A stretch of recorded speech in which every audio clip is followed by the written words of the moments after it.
ഖബറിലേക്ക് മണ്ണുവാരിയിടുമ്പോ പറയാനുള്ള ദിക്ർ അള്ളാഹുവിന്റെ ഖുർആനിന്റെ ഒരു ആയത്തല്ലേ? പ്രവാചകരെ നിങ്ങൾ പറയണമെന്ന് പറഞ്ഞത് എന്തിനാ? ഈ അടക്കുന്ന മനുഷ്യന് ബോധം വേണം. ഇതാണ് എന്റെ തറവാട്. മിൻഹാ ഖലഖനാകും വഫീഹാ നുഈദുകും വമിൻഹാ നുഖ്രിജുകും താറത്തൻ ഉഖ്റാ. മണ്ണിൽ നിന്നാണ് നിന്നെ പടച്ചത്, മണ്ണിലേക്കാണ് നിന്റെ മടക്കം, ഇനിയും മണ്ണിൽ നിന്നാണ് നീ എഴുന്നേറ്റ് വരുന്നതെന്ന് അല്ലാഹുവിന്റെ പരിശുദ്ധ ഖുർആൻ. ഇത് ചിലപ്പോ നമ്മുടെ സഹോദരിമാർക്ക് പരിചയമുണ്ടാവില്ല. കാരണം അവർക്ക് കബറടക്കാൻ പോകുന്ന ജോലിയില്ലല്ലോ.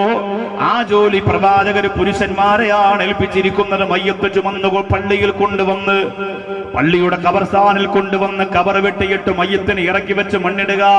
അതൊരു പെണ്ണ് ചെയ്താ പൊന്നുമോളെ, പൊന്നുമോളെ, നിനക്കത് സഹിച്ചു നിൽക്കാൻ കഴിയില്ല. ചില സഹോദരിമാര് ചില സഹോദരങ്ങളൊക്കെ പറയും പെണ്ണുങ്ങളെ പള്ളിയിൽ കൊണ്ടുവരണം, പെണ്ണുങ്ങൾ പള്ളി വന്ന് ജുമാ നിസ്കരിക്കണം, പെണ്ണുങ്ങൾ എല്ലാ കാര്യങ്ങളും ചെയ്യണമെന്നൊക്കെ പറയുമ്പോ ആ സഹോദരങ്ങളോട് പറയുന്നു, എന്നാ സ്ത്രീകൾ മരിക്കുമ്പോ സ്ത്രീകൾ തന്നെ കബർ വെട്ടിക്കിട്ട് അടക്കാനുള്ള ജോലി കൂടി അങ്ങ് ഏൽപ്പിച്ചു കൊടുത്തേ. ഒരൊറ്റ പെണ്ണുപോലും പിന്നെ ജീവനോടെ ഉണ്ടാവില്ല. റബ്ബേ, എത്രയോ അനുഭവങ്ങളാ. ഞങ്ങളൊക്കെ ദറസിൽ പഠിക്കുന്ന സമയത്ത് ഗൾഫിൽ നിന്ന് മരണപ്പെട്ട, അല്ലെങ്കിൽ നാട്ടിൽ നിന്ന് മരണപ്പെട്ട മയ്യത്ത് ഗൾഫിൽ നിന്ന് കാണാൻ മോള് വരുമ്പോ പള്ളിപ്പറമ്പിൽ കൊണ്ടുവന്ന വാപ്പയുടെ കബറിന്റെ അകത്ത് മയ്യത്ത് ഇറക്കി വെക്കുമ്പോഴാണ് ഒരാൾ പറയുന്നത്, മോള് വന്നിട്ടുണ്ട്, മോള് വരാൻ വൈകിപ്പോയി, മണ്ണിടല്ലേ, മണ്ണിടല്ലേ, മണ്ണിടല്ലേ. ആ വാപ്പാന്റെ മയ്യത്ത് പൊന്നുമോൾ അവസാനം ഒന്ന് കണ്ടോട്ടെ. ഗൾഫിൽ നിന്ന് വന്ന പ്രിയപ്പെട്ട പൊന്നുമോള്, ബാഗൊക്കെ തൂക്കി വന്ന പൊന്നുമോള്, ലിപ്സ്റ്റിക്കൊക്കെ പുരട്ടി വന്ന പൊന്നുമോള്, അല്ലാഹുവേ, ഖബറിന്റെ ഇടകളിലൂടെ നടന്ന് വാപ്പച്ചിയുടെ ഖബറിന്റെ അടുത്ത് വന്ന് വാപ്പയുടെ മുഖമൊന്ന് കാണാ. ആ ഖബറിന്റെ കത്തളപ്പിലേക്കൊന്ന് നോക്കുമ്പോ സുബ്ഹാനല്ലാഹ്, തലകറങ്ങുകയാണ്. ബോരം കെട്ട് ഖബറിന്റെ മുകളിലേക്ക് വീഴുകയാണ്. നിനക്ക് കഴിയില്ല പൊന്നേ, നിനക്ക് കഴിയില്ല മോളെ. നൗഷാദ് വാഖവിയുടെ പ്രിയപ്പെട്ട പൊന്നുമോൻ മുസ്താഖ് അഹമ്മദ് മരണപ്പെട്ടു പോയി. ഇതായി മെയ് മാസമാകുമ്പോ 1 വർഷമാകാൻ പോവുകയാണ്. ഞാൻ എത്ര ദിവസം വിളിച്ചു എന്റെ പ്രിയപ്പെട്ട ഭാര്യയെ, ഒന്ന് ഖബറിന്റെ അടുത്ത് പോയി വന്നാലോ, ഞാനുണ്ടല്ലോ, മക്കളുണ്ടല്ലോ, നമുക്കൊന്ന് ഖബറിന്റെ അടുത്ത് പോയി ഫാത്തിഹ ഓതി വരാ. ആ പ്രിയപ്പെട്ടവള് വരാൻ കൂട്ടാക്കിയിട്ടില്ല. കഴിഞ്ഞ മാസം കുടുംബസമേതം ഒരു സന്തോഷമാകട്ടെ എന്ന് കരുതി മസ്കറ്റിലേക്കൊന്ന് പോയപ്പോ അതിനു മുമ്പ് പൊന്നുമോന്റെ ഖബറിന്റെ അടുത്തൊന്ന് പോയി വരാമെന്ന് പറഞ്ഞ് നിർബന്ധിച്ച് ഞാൻ കൊണ്ടുപോയതാണ്.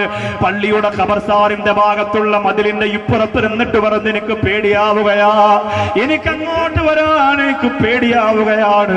100 കണക്കാരെ ഖബറിന്റെ അടുത്തേക്ക് വന്ന് നിൽക്കുമ്പോ എന്റെ മോന്റെ അടുത്താണെങ്കിൽ പോലും എനിക്ക് വന്ന് നിൽക്കാൻ പേടിയാവുകയാണെന്ന് പറഞ്ഞെങ്കിൽ, പെണ്ണേ, നിനക്ക് കഴിയില്ല, ഒരു ഖബറ് നല്ലതുപോലെ കണ്ണുകൊണ്ട് കണ്ടു നിൽക്കാൻ എന്റെ പൊന്നുമോളെ നിന്നെ കൊണ്ട് കഴിയില്ല. ഒരു ഖബറിന്റെ ആഴം മുകൾ ഭാഗത്തിരുന്നൊന്ന് നോക്കി നിൽക്കാൻ പോലും നിന്നെ കൊണ്ട് കഴിയൂല. എന്ത് ധൈര്യമാണ് എന്റെ എരമംഗലത്തെ പെങ്ങളെ ഖബറിലേക്ക് പോകാൻ. ആരാ നിനക്ക് ഈ ധൈര്യം തന്നത്? സിനിമയും സീരിയലും കണ്ട് പൊന്നാനി സ്കൂളിന്റെ മുമ്പ് മാറുകുലിക്ക് കളിക്കുന്ന +2 പഠിക്കുന്ന പൊന്നുമോളെ ഉമ്മ ആരാ പൊന്നുമോൾ കടിഞ്ഞാട്ടം പഠിപ്പിച്ചു കൊടുത്തത്? സുബ്ഹാനല്ലാഹ്, എന്ത് ധൈര്യമാണ് ഖബറിന്റെ അകത്തേക്ക് നമുക്ക് പോകാം. അല്ലാഹുവിന്റെ ഖുർആൻ പറഞ്ഞ 3 ആയത്തുകളാണ് മണ്ണ് വാരിയിടുമ്പോ പറയാൻ പറഞ്ഞത്. മിൻഹാ ഖലഖനാകും വഫീഹാ നുഈദുകും വമിൻഹാ നുഖ്രിജുകും താറത്തൻ ഉഖ്റാ. മണ്ണിൽ നിന്ന് പടച്ചതുകൊണ്ട് ഖബർ നമ്മുടെ തറവാടാണ് എന്ന് പറഞ്ഞാൽ മണ്ണിൽ നിന്ന് ഡയറക്റ്റ് അല്ലാഹു പടച്ചത് ആദം നബി അലൈഹി ഇസ്ലാമിനെ മാത്രമേ ഉള്ളൂ. പക്ഷെ ആദം നബി അലൈഹി ഇസ്ലാമിനെ പടയ്ക്കാൻ വേണ്ടി അല്ലാഹു മണ്ണെടുത്തത് ലോകത്തിന്റെ എല്ലാ ഭാഗത്തു നിന്നുമാണ്. ഒറ്റപ്പിടി മണ്ണ് അല്ലാഹു എടുത്തത്. ചവിട്ടുമ്പോ താഴ്ന്നു പോകുന്ന കളിമണ്ണിൽ നിന്നാണ് ആദം നബി അല്ലാഹു പടച്ചിരുന്നത്. സ്വഹീഹായ ഹദീസാണ്, കെട്ടുകഥയോ ചെറുകഥയോ ഒന്നുമല്ല. അത് പറഞ്ഞ് നിങ്ങളെ പറ്റിച്ചത് കൊണ്ട് എനിക്ക് വേറെ നേട്ടങ്ങളും കിട്ടാനില്ല.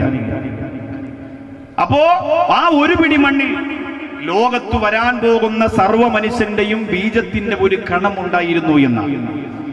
ആ ഒരു പിടി മണ്ണിൽ അല്ലാഹു മനുഷ്യരെ പടക്കാൻ, ആദം നബിയെ പടക്കാൻ വേണ്ടി എടുത്ത ഒരു പിടി മണ്ണിൽ ലോകത്ത് വരാൻ പോകുന്ന മുഴുവൻ മനുഷ്യരുടെയും ബീജത്തിന്റെ ഒരു കണം അതിനകത്തുണ്ടായിരുന്നു എന്നാണ്. എവിടെ നിന്നാണോ ചിറയും കീഴ് ജനിച്ച എന്നെ പടയ്ക്കാൻ അള്ളാഹു മണ്ണെടുത്തത്, ആ സ്ഥലത്തായിരിക്കും എനിക്ക് അള്ളാഹു ഖബർ തരുന്നത്.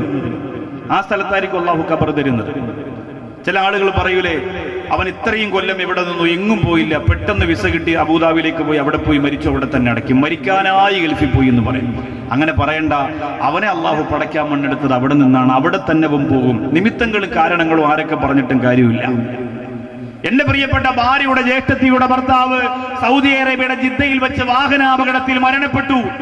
3 വയസ്സുള്ള മോള് പൊട്ടിക്കരഞ്ഞു, വാപ്പച്ചി ഒന്ന് കാണണം. ജനങ്ങളൊക്കെ പറഞ്ഞു മയ്യത്ത് നാട്ടിക്കൊണ്ടുവരണം.